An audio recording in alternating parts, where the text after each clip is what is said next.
Class हम इस chapter के रिफ्लेक्शन ऑफ लाइट चैप्टर के न्यूमेरिकल्स देख लेते हैं।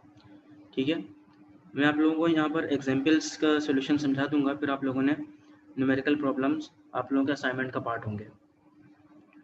ये क्लास तो हमारे पास एग्जाम्पल नंबर 14.1 है। The speed of light in diamond is 1.24 exponent 5 kilometer per second and that in air is 3 exponent 8 meter per second. Calculate the index of refraction of diamond.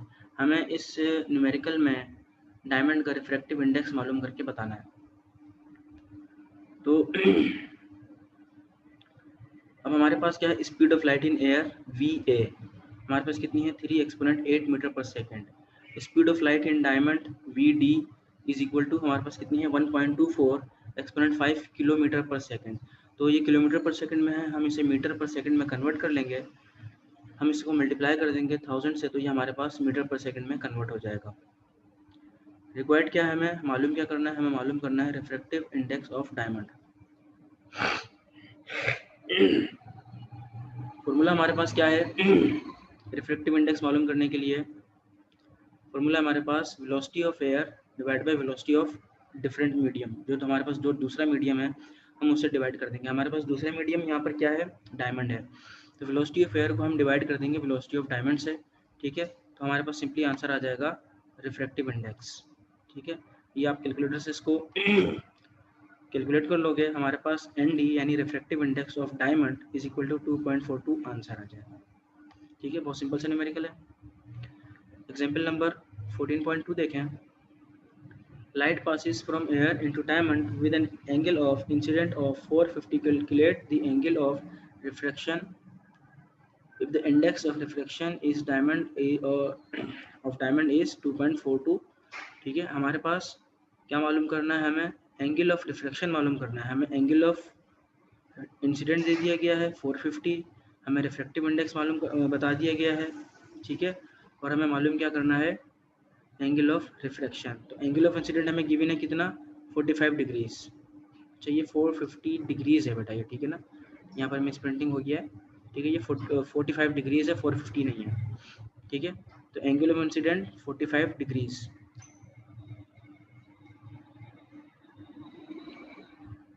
Refractive index हमारे पास क्या है, 2.42। Required मालूम क्या करना है हमें, angle of refraction, angle of R। तो हमारे पास रिफ्रैक्टिव इंडेक्स का ही एक और फॉर्मूला है, वो है ND यानी कि refractive index is equal to sine of angle I divide by sine of angle R। हमें मालूम क्या करना है, R मालूम करना है, यानी कि ये वाला एंगल मालूम करना है, एंगल ऑफ रिफ्लेक्शन R। ठीक है, हम इसको थोड़ा सा रीअरेंज कर लेते हैं। इस साइन R को हम वहाँ ले जाएंगे और इस ND को हम यहाँ इस तरफ ले आएंगे, तो ND इधर आके डिवाइड करेगा और साइन R उधर चला जाएगा। तो sine R is equal to sine I divide by ND। Sine R is equal to, यहाँ पर हम वैल्यू पुट कर देंगे एंगल ऑफ इंसिडेंट की साइन 45, और यहाँ पर हम वैल्यू पुट कर देंगे रिफ्रैक्टिव इंडेक्स की 2.42। इसको हमने साइन 45 को हमने कैलकुलेटर से देख लेना कि साइन 45 की क्या वैल्यू बन रही है। साइन 45 की वैल्यू 0.7071 बन रही है। ठीक है, डिवाइड कर दिया 2.42 से, हमारे पास ये आ जाएगा। ठीक है, अब हमें मालूम करना है साइन, हमें मालूम करना है R। ठीक है, तो हम इस साइन को वहाँ लेके जाएंगे। जब हम इस साइन को वहाँ लेके जाएंगे तो ये साइन वहाँ जाके बन जाएगा साइन इनवर्स। ठीक है, ये एक बेसिक ट्रिग्नोमेट्री है। ठीक है, आप लोगों ने मैथ्स में भी इसको देखा होगा, पढ़ा होगा यकीनन, कि जब एक रेशो को जब हम एक साइड से दूसरी तरफ लेके जाते हैं तो हमारे पास वो दूसरी तरफ जाके इन्वर्स हो जाता है। तो R is equal to sine inverse और 0.2922 ये वाली जो वैल्यू है, इसका हमने साइन इनवर्स मालूम कर लेना है। तो हमारे पास जो नंबर आएगा वो हमारे पास एंगल होगा, यानी कि R is equal to 17 degrees.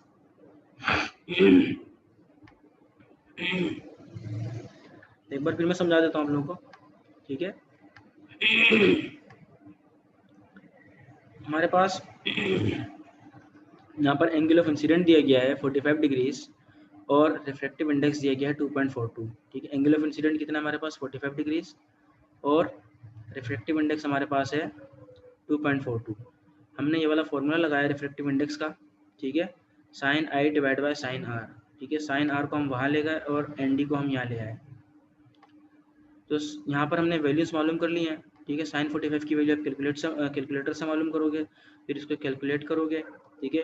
फिर यहाँ पर जो साइन है इसको आप इस तरफ ले आओगे, जब आप इस तरफ ले आओगे आर वहाँ रह जाएगा, साइन इधर आ जाएगा, जब साइन इधर आएगा तो ये हो जाएगा साइन इनवर्स, ठीक है। और फिर कैलकुलेटर की ही मदद से आपने साइन इनवर्स मालूम कर लेना है, ठीक है। इस वैल्यू का हमारे पास जो आंसर आएगा वो होगा एंगल ऑफ आर, यानी कि आर इज इक्वल टू, यहाँ पर आंसर आया 17 डिग्रीज, ठीक है।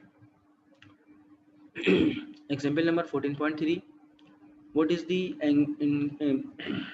refractive index of refraction of material if the angle of incident is 60 degrees, बेटा ये 60 degrees है, ठीक है, and the angle of refraction in the material is 34 degrees, ठीक है। तो हमें यहाँ पे क्या गिवन है, एंगल ऑफ इंसिडेंट गिवन है 60 डिग्रीज और एंगल ऑफ रिफ्लेक्शन गिवन है 34 डिग्रीज। मालूम क्या करना है हमने, रिफ्रैक्टिव इंडेक्स ऑफ मटेरियल हमने मालूम करके बताना है। ये वाला फॉर्मूला यूज करेंगे जो भी हमने अभी हमने देखा है, n is equal to sine I divide by sine are.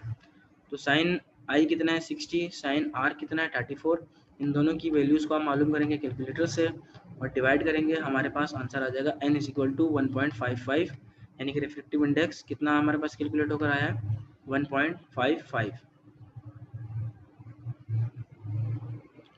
Example number 14.4 देखो बेटा, an object is placed 20 centimetre from a convex lens of focal length 15 centimetre, ठीक है। एक ऑब्जेक्ट है जिसको कहाँ प्लेस किया गया हमने 20 सेंटीमीटर पे, यानी कि ऑब्जेक्ट डिस्टेंस कितना हो गया 20 centimetre from a convex lens of focal length of 15 centimetre, ठीक है। अब फोकल लेंथ कितनी बता रहा है हमें 15 सेंटीमीटर और लेंस हमें कौन सा बताया, कॉन्वेक्स लेंस है। तो हमें पता है कॉन्वेक्स लेंस में जो फोकल लेंथ होती है बेटा वो पॉजिटिव रखी जाती है, तो यहाँ पर हमने f is equal to positive 15 centimetre हमने अपने डेटा में प्लेस किया। Find the position and magnification of the image, हमें मालूम क्या करना है, इमेज डिस्टेंस मालूम करना है और मैग्निफिकेशन मालूम करना है। Confirm your result by drawing अ रे diagram after selecting a suitable scale, ठीक है। हमने फिर इसी रिजल्ट को जब हम मालूम करेंगे उसको फिर हमने डायग्राम से भी बनाकर बताना है, ठीक है। तो पहले हम इसको कैलकुलेट कर लेते हैं, फिर हम डायग्राम की तरफ आते हैं। तो कैलकुलेट करने के लिए हम फॉर्मूला यूज़ करेंगे लेंस फार्मूला, जो कि 1/f is equal to 1/p plus 1/q है, ठीक है। चूँकि हमें मालूम करना है q मालूम करने के लिए हम 1/q को एक तरफ ले आएंगे और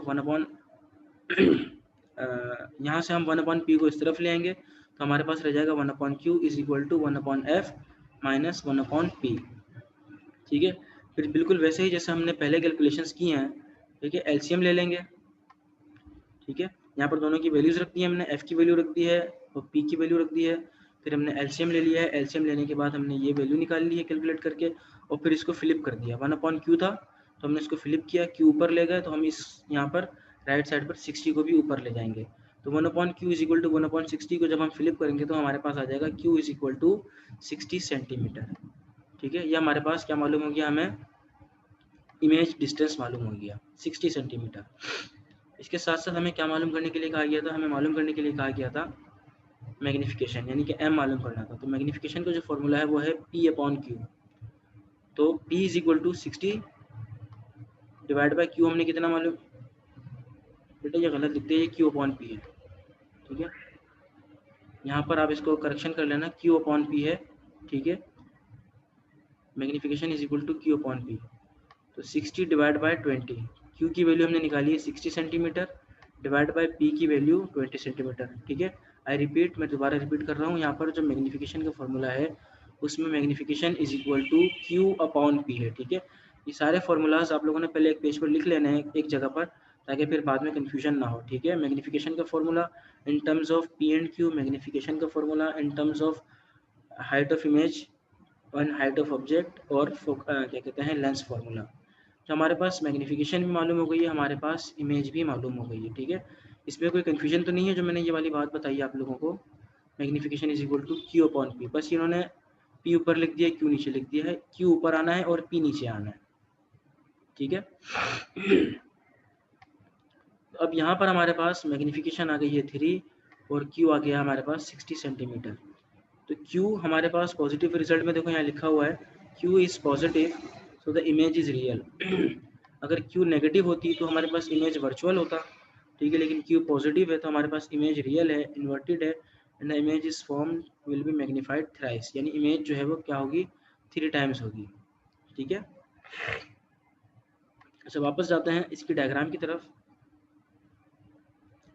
तो आपने एक लेंस बना लिया, उस लेंस का जो फोकल लेंथ है वो कितनी है 3 मीटर 3 सेंटीमीटर, ठीक है।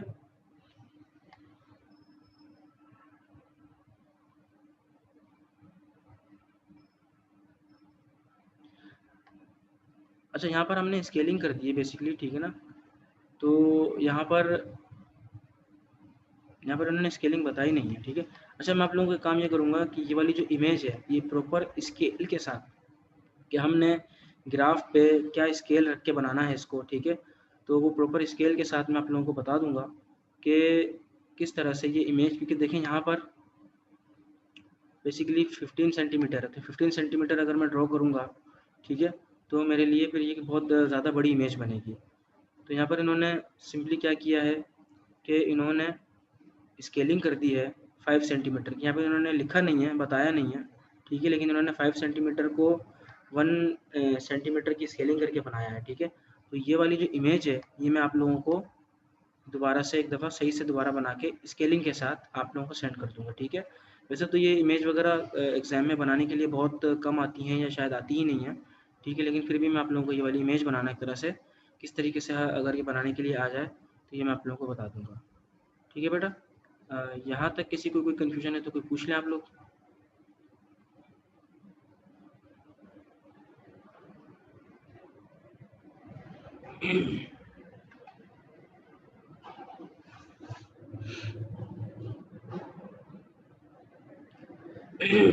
ओके तो नेक्स्ट न्यूमेरिकल पे आगे बढ़ते हैं।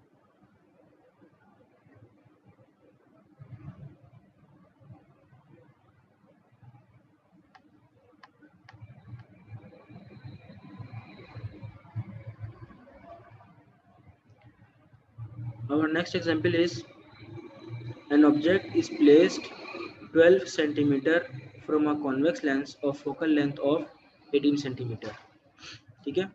यानी कि हमारे पास इमेज डिस्टेंस क्या है 12 सेंटीमीटर और हमारे पास फोकल लेंथ क्या है 18 सेंटीमीटर। अब ये फोकल लेंथ चूँकि कॉन्वेक्स लेंस की है तो हमें ये पॉजिटिव रखनी है, ठीक है। कॉन्वेक्स लेंस की फोकल लेंथ हमेशा पॉजिटिव रखी जाएगी, ठीक है। मालूम क्या करना है हमें, find the position and magnification of image, यानी कि हमें इमेज डिस्टेंस बताना है और हमें मैग्नीफिकेशन बतानी है, ठीक है। ये बिल्कुल अभी जो हमने एग्जाम्पल किया है ये वाला, ठीक है, ये बिल्कुल सिमिलर इसी तरीके से हो जाएगा, इसमें कोई चेंज नहीं है।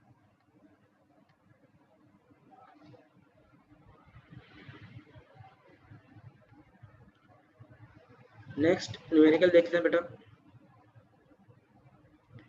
Calculate the distance of the object from a convex lens having a focal length of 15 centimeter if the magnification is 3 and the image is real।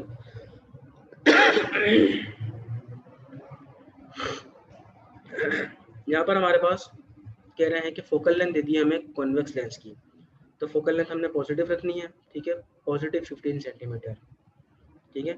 Magnification हमें दे दी, if the magnification is 3, magnification हमें कितनी दे दी है, magnification is equal to 3, ठीक है। और हमसे कहा जा रहा है कि डिस्टेंस ऑफ ऑब्जेक्ट मालूम करके बताएं, यानी इमेज डिस्टेंस पी हमें मालूम करना है, ठीक है।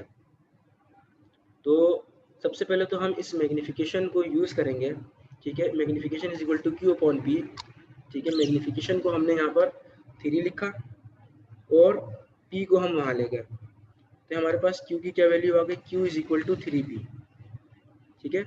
क्योंकि हमारे पास मालूम करने के लिए क्या कहा है इन्होंने, इमेज डिस्टेंस। अगर मैं मिरर फार्मूला की बात करूं, ठीक है, तो मिरर फार्मूला में हमारे पास हमें पता है कि हमें क्या क्या रिक्वायर्ड होता है। मिरर फार्मूला में हमें एफ पी और क्यू हमारे पास मौजूद है। अगर हमें पी मालूम करना है तो हमें एफ मालूम होना चाहिए और हमें क्यू मालूम होना चाहिए, ठीक है। लेकिन हमें प्रीवियस क्वेश्चन में क्यू गिवन नहीं है, ठीक है, हमारे पास क्यू गिवन नहीं है, ठीक है। सिर्फ हमें ये बता दिया कि इमेज इज रियल, ठीक है, यानी क्यू जो होगा वो पॉजिटिव होगा, बस ये बताया है, लेकिन क्यू की कोई वैल्यू हमें गिवन नहीं है। तो हमने मैग्नीफिकेशन के फॉर्मूले को यूज़ करके क्यू की एक वैल्यू बनाई है 3p, ठीक है, और इस क्यू की इसी वैल्यू को फिर हमने आगे यूज़ करना है अपने फॉर्मूला में। किस तरह यूज़ करेंगे वो भी देख लें।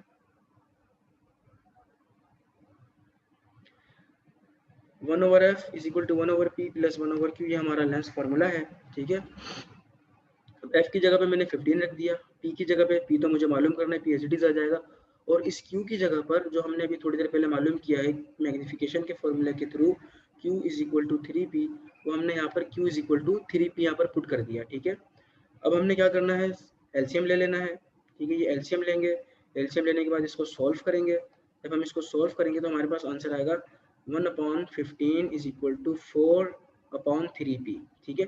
यहाँ से फिर हमने p की वैल्यू को अलग कर लेना है, 3p को वहाँ ले जाएं, ठीक है, 15 यहाँ पे डिवाइड कर रहा है, वहाँ जाके मल्टीप्लाई करेगा, फिर इस 3 को आपने वापस यहाँ लाके डिवाइड कर देना है, ठीक है। तो p की हमारे पास वैल्यू आ जाएगी, ठीक है। इमेज डिस्टेंस हमने मालूम कर लिया, hence the object distance object distance हमने मालूम किया है, hence the object distance is 20 centimetre from the lens, ठीक है। और इमेज हमारे पास क्या होगी, इमेज हमारे पास रियल थी, मैग्नीफिकेशन हमारे पास थ्राइस थी, यानी कि 3 टाइम्स थी, ठीक है। इस न्यूमेरिकल में अगर किसी को कोई कंफ्यूजन है तो जल्दी से पूछ लें।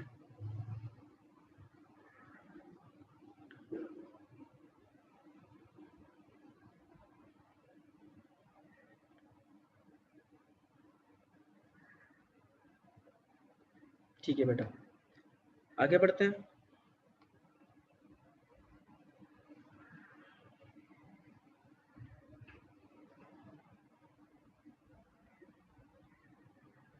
प्रीवियस पेज का स्टेप, अच्छा प्रीवियस पेज में यानी कि हमने इससे पहले जो स्टार्ट किया था वो हमने स्टार्ट यहाँ से किया था ना, कि मैग्नीफिकेशन हमें 3 गिवन थी, एफ हमें 15 गिवन था, ठीक है। एफ हमने पॉजिटिव इसलिए रखा है क्योंकि हमारे पास क्वेश्चन में कॉन्वेक्स लेंस गिवन है, ठीक है। मैग्नीफिकेशन का फॉर्मूला हमें पता है Q/P है, ठीक है। अब इस मैग्नीफिकेशन के फॉर्मूले को यूज़ करेंगे हम, और हम यहाँ पर Q की वैल्यू मालूम कर लेंगे, क्योंकि हमें लेंस के फॉर्मूले में Q की वैल्यू चाहिए, ठीक है, लेकिन Q की वैल्यू हमें गिवन ही नहीं है, तो हम इस Q की वैल्यू को यहाँ से मालूम करेंगे। तो m is equal to 3 Q/P, तो Q इज इक्वल टू इस P को वहाँ ले जाओ, 3 मल्टीप्लाई बाई P क्या हो जाएगा, 3P हो जाएगा। तो Q की जो वैल्यू बनी है वो 3P बनी है, ठीक है। और इसी वैल्यू को Q is equal to 3P को हम आगे अपने फॉर्मूले में पुट कर देंगे। यहाँ पर हमने यहाँ पर क्या किया, Q is equal to 3P, Q की जगह पर हमने क्या पुट किया, 3P पुट किया, और फिर हमने एलसीएम लेकर बाकी पूरा सोल्यूशन कर लिया, ठीक है। मैथमेटिकली इसको फिर सोल्व किया, हमारे पास P की वैल्यू आ गई 20 सेंटीमीटर। ओके बेटा, क्लियर है।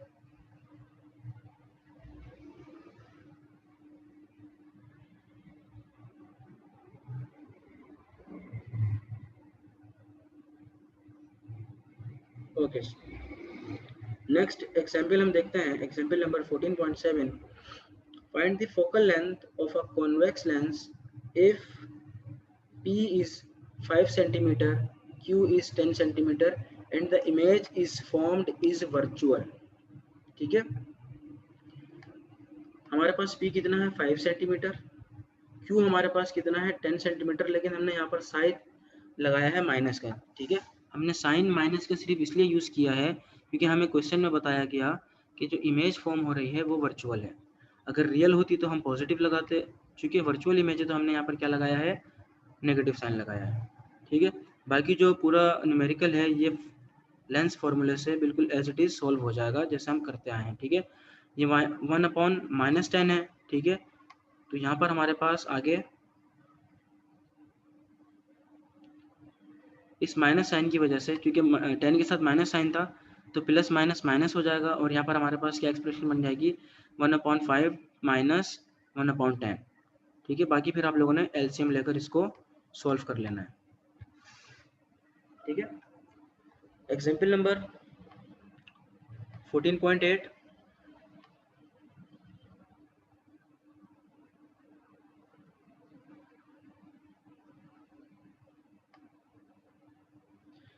एग्जाम्पल नंबर 14.8 है हमारे पास, the focal length of a convex lens is 50 centimetre, an object 5 centimeter high is placed at a distance of 25 centimeter.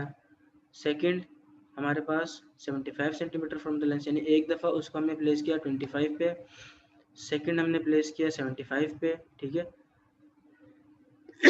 यानी इसके दो पार्ट है बेसिकली ना, इस न्यूमेरिकल के दो पार्ट हैं। एक पहला पार्ट है जिसमें हमने 25 पे प्लेस किया है, और एक दूसरा पार्ट है जिसमें हमने ऑब्जेक्ट को प्लेस किया है 75, यानी कि 75 पे, ठीक है।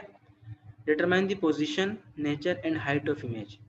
हमें क्या क्या बताना है, हमें पोजीशन बतानी है इमेज की, यानी इमेज डिस्टेंस बताना है, हमें नेचर बतानी है और हाइट बतानी है इमेज की। तो हमारे पास f कितना गिवन है फोकल लेंथ, चूँकि कॉन्वेक्स लेंस है तो पॉजिटिव 50 आ गया, ठीक है। इमेज डिस्टेंस हमारे पास, हम क्योंकि पहला सोल्यूशन कर रहे हैं ना, सोल्यूशन ऑफ 1, ठीक है। तो हमारे पास पहला डिस्टेंस क्या है 25 सेंटीमीटर, और हाइट ऑफ ऑब्जेक्ट हमें क्या गिवन है, हाइट ऑफ ऑब्जेक्ट हमें गिवन है 5 सेंटीमीटर, ठीक है। ये तीनों चीज़ें समझ लें कि जो p is equal to 25 centimetre हमने लिखा है, इसलिए कि हम अभी इस पार्ट को सॉल्व कर रहे हैं, 25 सेंटीमीटर वाले पार्ट को हम सॉल्व कर रहे हैं।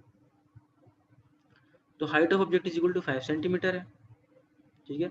हमें मालूम क्या क्या करना है, हमें q मालूम करना है और हमें हाइट ऑफ इमेज hi मालूम करके बतानी है, ठीक है। तो लेंस फॉर्मूले से आप q मालूम कर लोगे जैसे हम पहले मालूम करते रहे, ठीक है। लेंस फॉर्मूले से आपने q मालूम किया, ये हमारे पास q आ गया, ठीक है। यहाँ पर ये मिसप्रिंट हो गया है, यहाँ पर q लिखा जाएगा, इन्होंने p लिख दिया है, यहाँ पर q लिखा जाएगा, ठीक है। तो q is equal to -50 centimetre, ठीक है। To find the image height और साइज ऑफ इमेज, हमें ये वाला फॉर्मूला यूज़ करना है, HI divide by HO is equal to Q upon P। हमें मालूम क्या करना है, HI मालूम करना है, हमारे पास Q हमें पता चल गया है, हमारे पास P हमें पता चल गया है, हमारे पास HO हमें पता चल गया है। हमने इन सारी वैल्यूज़ को पुट करके H ऑफ I यानी हाइट ऑफ इमेज मालूम कर लेनी है, ठीक है। नेक्स्ट पार्ट हमारे पास क्या है, नेक्स्ट पार्ट है हमारे पास जिसमें हमारे पास P की वैल्यू यानी ऑब्जेक्ट डिस्टेंस हमारे पास 75 सेंटीमीटर था, ठीक है। तो यही सब चीज़ें मालूम करनी है, सिर्फ चेंज क्या आ जाएगा हमारे पास, P is equal to 75 centimetre का हमारे पास चेंज आ जाएगा, बाकी सारा सोल्यूशन एज इट इज़ हो जाएगा, ठीक है। बाकी ये पूरा सोल्यूशन एज इट इज़ आ जाएगा। एग्जाम्पल नंबर 14.9 देखो बेटा, a concave lens has a focal length of 5 centimeter. If an object is placed 10 centimeter from the lens, how far is image from the lens is formed? Confirm your result by drawing a scale diagram, ठीक है। Scale रे diagram को हम बाद में मैं आपको बता दूंगा, पहले वाले जो एग्जाम्पल थी उसकी भी और जो बाद वाली एग्जाम्पल है उसकी भी, और ये एग्जाम्पल आप लोगों की बुक में भी बनी हुई है, मैं आप लोगों को पेज नंबर भी बता दूंगा, लेकिन एक दफ़ा उसको भी समझाने के लिए मैं आप लोगों को बना के समझा दूंगा, ठीक है। तो यहाँ पर हमारे पास कॉन्केव लेंस है और फोकल लेंथ गिवन है 5 सेंटीमीटर। तो चूंकि लेंस हमारे पास कॉन्केव है तो हमने फोकल लेंथ के लिए साइन क्या यूज़ किया, माइनस का। ऑब्जेक्ट हमारे पास क्या है, ऑब्जेक्ट हमारे पास प्लेस किया हुआ है कहाँ पर, 10 सेंटीमीटर पर। ऑब्जेक्ट आ गया हमारे पास 10 सेंटीमीटर पर। मालूम हमें क्या करना है, क्यों मालूम करना है, ठीक है। मालूम हमें करना है क्यू यानी कि इमेज डिस्टेंस। तो सिंपली आप इसमें लेंस फॉर्मूला यूज़ करोगे, ठीक है। एफ की जगह पर सिंपली क्या चेंज आ जाएगा, -5 लिखा जाएगा, ठीक है। ये रे डायग्राम बनी हुई है, ठीक है। इसको हम देख लेंगे, मैं आप लोग को बता दूंगा, समझा दूंगा ये चीज़, ठीक है, किस तरह से बनेगी। यहाँ पर रे डायग्राम में देख लो, यहाँ पर सोल्यूशन में देख लो कि हमने लेंस फॉर्मूला यूज़ किया है, ठीक है। और बिल्कुल उसी तरीके से जिस तरीके से हमने पहले क्यू मालूम किया था वैसे ही मालूम किया जाएगा, सिर्फ चेंज ये आएगा कि इस एफ की जगह पर -5 आ जाएगा, ठीक है। इस एफ की जगह पर -5 आ जाएगा, बाकी जो सोल्यूशन है पूरा mathematically as it is solve हो जाएगा, ठीक है बेटा। तो बाकी जो इसकी जो एग्जाम्पल्स हैं वो सारे इसी तरह से होंगे, और इसके जो न्यूमेरिकल प्रॉब्लम्स हैं वो भी सारे इसी तरह से होंगे। ये अच्छी खासी एग्जाम्पल्स हैं, और इसमें हमने मैग्नीफिकेशन को भी कवर कर लिया है, इसमें हमने height of image, height of object वाले न्यूमेरिकल्स को भी कवर कर लिया है, ठीक है। और इसमें हमने lens formula, concave lens, convex lens, virtual image, real image, और इनके साथ क्या क्या साइन यूज़ होंगी हमने उनको भी देख लिया है, ठीक है।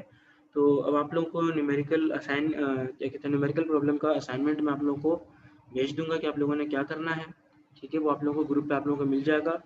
नेक्स्ट थर्सडे में आप लोगों ने असाइनमेंट जमा कराना है और असाइनमेंट आप लोगों ने एक असाइनमेंट शीट पर जमा कराना है, ठीक है।